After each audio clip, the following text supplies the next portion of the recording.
Did you know that evolution does not know when the first living organism developed sexuality of any kind? Did you know that evolution does not know how the first living organism developed sexuality, or why the first living organism would have developed sexuality? Did you know that evolution does not know how it is that the human race is only reproduced through a complex system of reproductive organisms and cells that require that all of those organisms and cells and systems be in place, working perfectly at the same time? Therefore, we don't know how it is that the first female and male just happen to appear at the same time with all of their reproductive systems in place and functioning perfectly, if evolution is our postulation.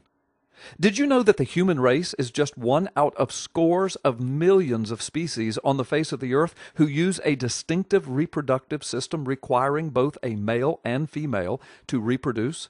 And did you know that evolution has no solid explanation for any of them? Did you know that there is not one single solitary verified transitionary fossil that even comes close to proving that one kind of living organism evolved into another kind of living organism?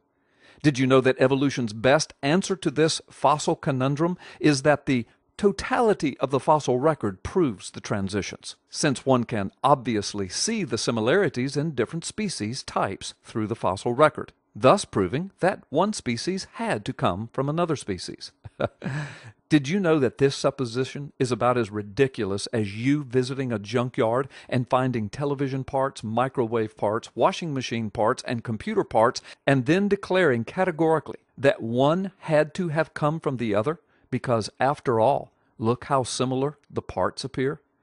Did you know that evolution does not know with any degree of certainty how matter originated, why matter originated, when matter originated, how the universe began, why the universe began, when the universe began, how the solar system was formed, when the solar system was formed, why the solar system was formed, how the first living cell came into being, why the first living cell would even come into being, when the first living cell came into being, how non-life became life, why non-life became life, when non-life became life, how the first single cell became a multicell, why the first single cell became a multicell, when the first single cell became a multicell, how DNA and RNA originated, why DNA and RNA originated, when DNA and RNA originated, how DNA and RNA can exhibit such a complex language with no original and apparent reason to do so, where water came from, why 70% coverage of liquid water on a planet is only located on our planet, where the common ancestor for man and chimp is located on the evolutionary chain, why humans alone rule all the other sources of millions of species on the earth, why humans alone are even capable of thinking about and debating the origins of their species, and why Earth and Earth alone in the entirety of the known universe is the only planet that contains a single solitary cell of a living organism. Did you know that if you leave the possibility of an intelligent designer out of an origins discussion, that the best the so-called scientific world has come up with is the foundationally flawed and conundrum-riddled declaration of evolution? Do you now see, and do you now know,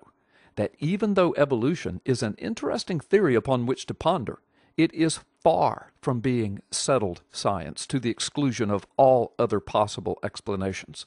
Creationists, hold your heads up. You have not lost this discussion, not even by a long shot.